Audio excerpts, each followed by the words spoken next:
If you're trying to accomplish a goal and you fail, the reason why is because you failed to adapt. So that can sound pretty harsh, but it's true that the sole reason why you fail at achieving something is because you just did not adapt properly. And you might be thinking, oh, but what if the reason why is because I didn't work hard enough, or the circumstances wasn't right, or something changed, or I just didn't go about it the right way. And all those could be very well true. However, they all fall under you not adapting. That's the common denominator under all those reasons you can give. And for those of you confused, let me break it down. So, what a lot of people don't realize in their little narcissistic brains is that you have very little impact on the world overall. That, in your 80 years of living, you're not going to make a difference. That's the truth. Very, very, very few people do, and those are an exceptional few. However, you think about it, before you were born, human civilization went on just fine for thousands of years, and it will go on just fine for thousands of years after you die. And that can be a tough pill to swallow. Some of you might clicked off the video already. Um, but that's the hard truth that, only smart handful full of people can fully come to terms with. However, what you do have full control over is yourself. That you're the only person who's inside of here, your consciousness. You're the only consciousness in here. And that applies to everyone else as well. And you are a member of the world, which you have very little control over. But you are the sole member of yourself, which you have full control over. So, which one do you think you should go about changing? So, the obvious answer is ourselves. That we are very malleable, our brains are very malleable, especially if you're very young, and we can kind of change who we are to fit certain situations. So, I'm going to use the problem for myself, for example, this YouTube channel. That how do I grow my YouTube channel? That's a problem I have. And if I just start keep on making videos, I'm pumping out videos and nothing's working, I'm not getting any views, it would be very easy for me just to blame something else. For example, I can just blame YouTube saying, "Oh, they're trying to squash my videos because of so and so reason." Or I'm going to blame the audience because they're not sophisticated like me. They're not interested in improving their lives. They just want to go watch some video game streams or stupid YouTube short memes. Like, I can do any of that. Or I can even blame, I don't know, my setup that, oh, I don't have a good enough computer or anything like that. Or I don't have a good enough voice for talking.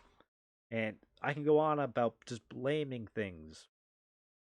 However, the truly successful people in life, what they do is they adapt. That they have a certain set of problems and they try to actually figure out what's going wrong and how do I go about it to actually get what I want. So, for example, if I'm not getting views on my YouTube video, I can rethink my YouTube strategy. That I think about how long my videos are, how am I presenting, what I'm talking about, how often am I posting. All these sorts of things I can change about myself. Because at the end of the day, I can change pretty much nothing about YouTube. I can write thousands of emails to Susan Wojcicki just complaining about YouTube, but at the end of the day, nothing's going to change. However, I can take the time to just improve the quality of my videos, the quantity, the content of my videos, and the marketing of my videos, all that I have complete control over. And there will be right formulas that, if I do enough of something or I make the right changes, I can blow up on YouTube. And I know that's the reason because thousands of other people have done it. Look at Mr. Beast, right? Someone who shares my namesake with Beast. But think about him. He started making YouTube videos in 2012, but he didn't really make it big till like 4 or 5 years ago. Before that, he was just making video game videos, which he wasn't putting much effort into. Suddenly, he started doing these like challenge videos of, I'm going to say every word in the dictionary, or I'm going to count to 100,000, something like that. And those kinds of videos. And he just started blowing up. He changed his strategy, he changed his content, he changed his presentation, and he got what he wanted.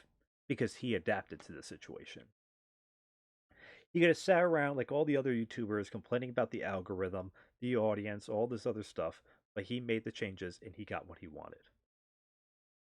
Now you might be thinking to yourself, "Oh, but what about this situation where I'm on YouTube and YouTube doesn't like promote my kind of content that I make? For example, like animation. That's one that I'm an animator and I can only make a 3-minute animation once a month, and that's not enough for YouTube's algorithm."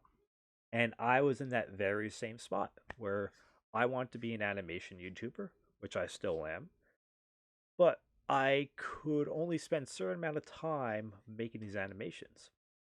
And so I didn't go about it, but I bet if I did, just making animations, I would have grown resentful and good chance I might have never adapted. What I did instead was I saw the pitfalls of that and I altered my brand strategy where I'm making these kinds of videos that these are easy to make, they're quick, and even though they do take work, I can get them out, 3 of these every week. And I got my Substance with Style live stream.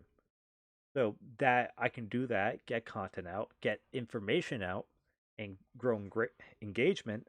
So when I put out those animations, I would get more eyes on them and they can be boosted up into the algorithm. So what I did was I changed my strategy. And I can almost guarantee you in the future I'm gonna have to change it again. Is all these YouTubers, they change their strategies all the time. They change how often they post, what kind of stuff they post, because that's what it takes.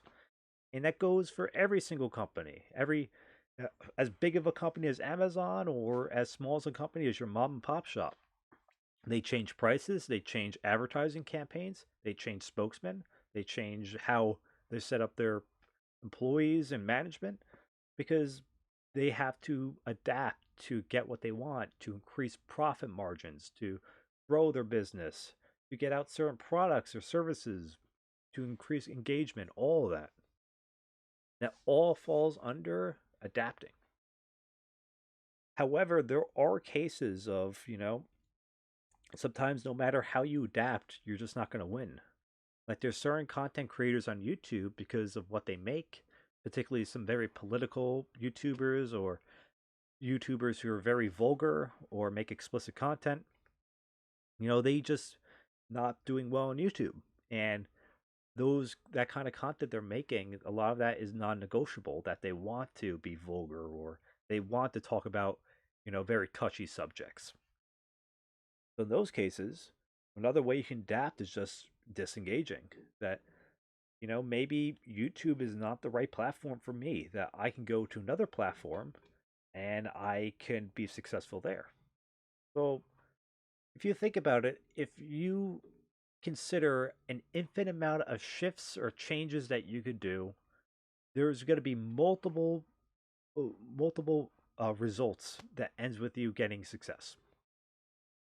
Because I can almost guarantee you, if this doesn't work out, if I shift my brand a little bit, maybe that will work out. If I shift again, maybe that will work out. If I do an infinite amount, you eventually hit gold. No matter who it is. Especially if you're very smart and especially if you're very hardworking. Smart, hardworking, got the drive to do it, then eventually you're going to get it. And that's the fact of the matter, because it's a numbers game. However, what a lot of people fail to go about their life considering is that, the Einstein said the definition of crazy is doing the same thing over and over again.